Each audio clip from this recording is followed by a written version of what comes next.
But now we move into what we worship team has called the sounds of the season to incorporate some more pretty music. And this is an old tune.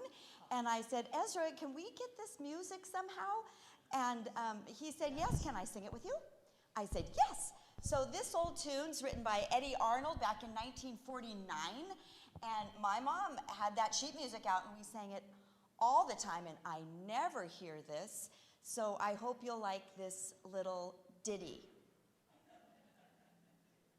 Kind of cute, huh?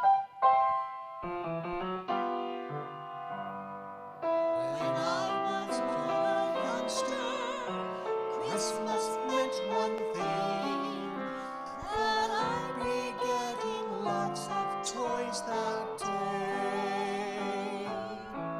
I learned a whole lot different when Mother sat me down and taught me to spell Christmas this way.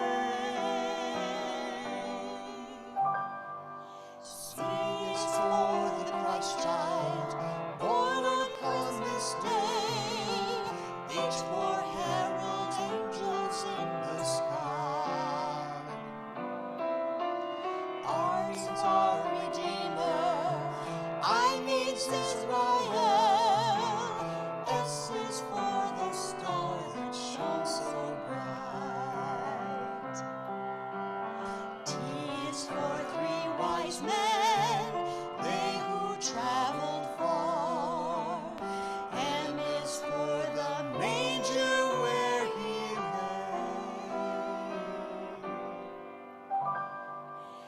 A is for all he stands for. S means shepherds came, and that's why there's a Christmas day. And that's why there's a Christmas day.